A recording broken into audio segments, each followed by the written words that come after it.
Hello, my name is Christy and I'm an editor, a beta reader, and a ghostwriter. My greatest joy is to read great stories. However, great stories almost never start out that way. Usually, they're a product of countless hours of work writing, rewriting, deleting, organizing, agonizing. A lot goes into a good book, and I love being part of that process. It's meticulous work, but it's also very rewarding, especially if I get to shape a diamond in the rough. Which brings me to today's topic, The Age of Scorpius by Audra Winter. Now, I have not been part of the whole drama surrounding this author and her social media presence, though I would be lying if I told you that I hadn't watched a bunch of videos digging into the thick of it. What I want to do today is demonstrate how to edit the book's first paragraph. I by no means want to roast this work. This is just a demonstration of how to make the best of it, step by step. My hope is that you will find this useful, whether it'll sharpen your skills as a reader or as a writer. So, watch me turn a clunky opening into a page turner. Let's get into it. Oh, and by the way, the short excerpt shown is for commentary, education purposes only. Fair use applies. Okay, I'll do 3 quick passes at once. Fix grammar and syntax, tighten language and style, and then adjust content. And I'll show you why each edit helps. The first thing we'll do is make sure we're tracking our changes. So, okay, let's first fix the grammar and polish up the syntax. Right. Okay, the first sentence is a little misbegotten. See how 2 independent clauses are connected via a comma and a conjunction? Let's not do that in our narration unless absolutely necessary, much less as the opening line. Another suggestion would be to get rid of it, which people use far too often and as a crutch. Too many its ruin the flow of the prose. Okay, we blurred the line between humans and machines is misleading and confusing. Who's we? If humans and we is supposed to be the same entity, then the sentence did not sell this idea unambiguously. Okay, so what could that opening line look like? Let's change the first bit into the earth burned alive because of humanity's hubris. We had breathed life into the machines that once served us. It's catchier this way. Immediately, the reader's attention is hooked by that apocalyptic opening. The earth burned alive. Humans and the subject, we, are now one and the same. The it is gone. Humans are at fault, and we immediately know what the issue is. The following line has similar issues. It started with the angry oceans and burning forests. Then came the earthquakes, eruptions, and extinction. There is no need to connect these independent clauses with a subordinate conjunction. Also, the line sounds both melodramatic and tepid at the same time. You've got an anthropomorphized ocean and burning forest, then a vague list of catastrophes. First, we separate the clauses and get rid of the it. Oceans rose, forests burned, mighty quakes cracked the ground beneath our feet, mountains spat liquid fire, consuming the air we breathe.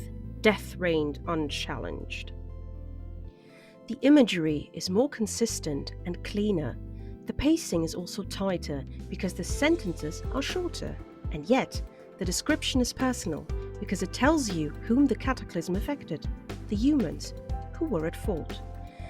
This description evokes stories told around a campfire, and I didn't get rid of the drama, I just streamlined it. Next we have, all we knew was lost in the destruction, but all we know was formed on the central continent. Now, I see what Audra was trying to do here, but the repetition does not feel stylistic, and the tense change looks odd. To avoid confusion, let's splice it up.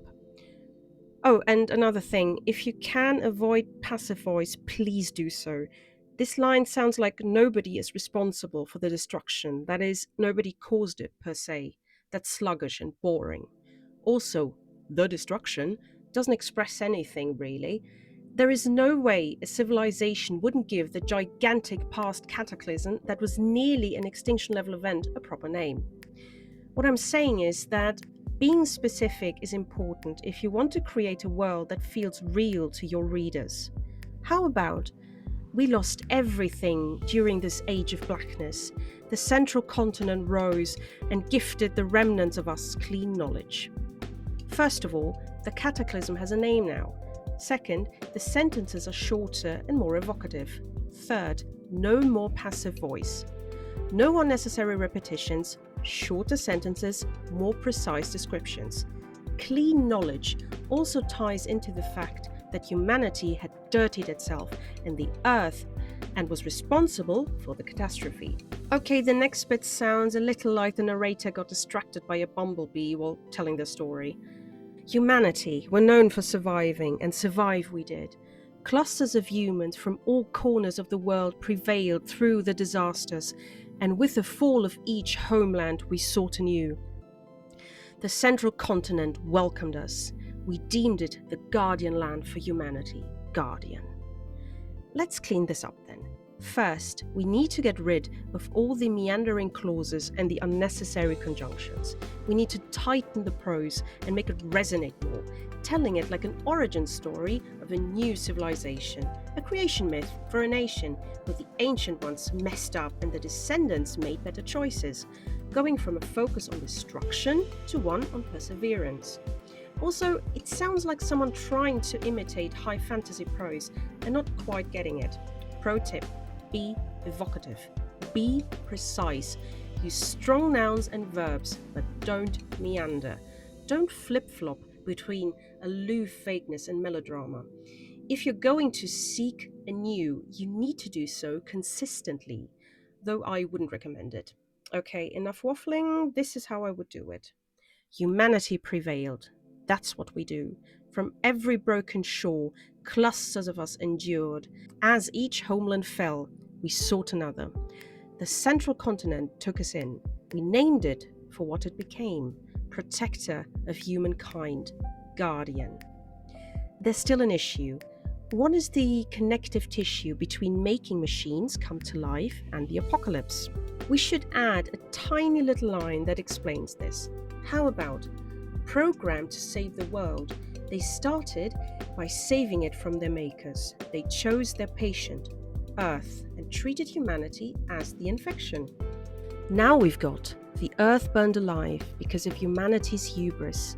We had breathed life into the machines that once served us. Programmed to save the world, they started by saving it from their makers. They chose their patient, Earth, and treated humanity as the infection. Oceans rose, forests burned, mighty quakes cracked the ground beneath our feet. Mountains spat liquid fire, consuming the air we breathe. Death reigned unchallenged. We lost everything during this age of blackness. The central continent rose and gifted the remnants of us clean knowledge. Humanity prevailed. That's what we do. From every broken shore, clusters of us endured. As each homeland fell, we sought another. The central continent took us in. We named it for what it became: protector of humankind, guardian. Looking at that, I see a few things I would like to change right off the bat. So let's do that very quickly. In order to eliminate the repetition of Earth, let's change the first instance into world. Just as effective, more universal. Not just the planet burned, but everything there is got upended. A whole world. It's more emotionally captivating.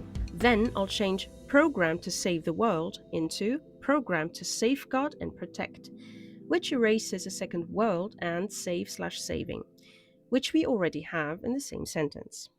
Saving it from gets tightened into eradicating. The fact that the machines are trying to save the world from humans becomes less evident from the context, so no need to over-explain. Readers aren't stupid, they get it. Less is often more. I also think began sounds better than started. I also added very before ere to make it more dramatic, and also because that's a common way of saying this that makes the readers think this is a story passed down orally in fixed phrases and storytelling traditions. The central continent rose and gifted the remnant of us clean knowledge is a bit long, so let's change that into the central continent rose with the gift of clean knowledge. Bam!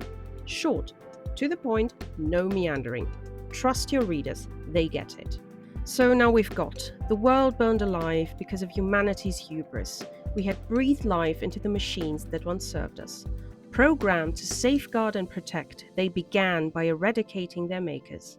They chose their patient, Earth, and treated humanity as the infection. Oceans rose, forests burned, mighty quakes cracked the ground beneath our feet.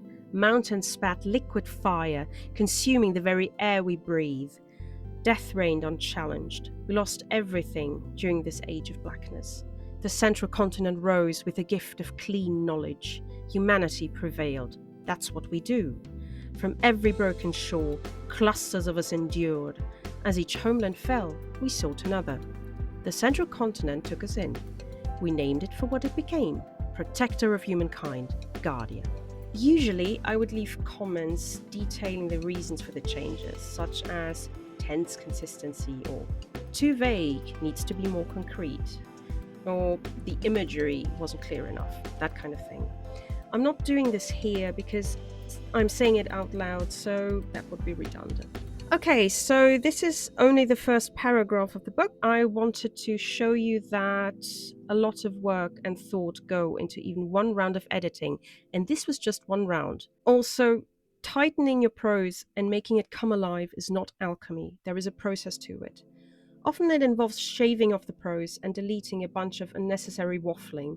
That just makes reading tedious and boring. First and second drafts are riddled with this sort of thing. I, myself, am a pro at writing long, winding sentences connected by a deluge of conjunctions. And that's okay. With every round of editing, we can fix the leaks and carve out the story that you want to tell. Thanks for watching. If today's edit sparked ideas for your draft, I'd love to help shape them. Bring a page and I'll show you exactly how I'd approach it. I'll be looking at other works of literature and media and sharing my thoughts on how to improve them. I'll focus on what works, what doesn't, and how to apply these tips and tricks to your own writing using concrete examples.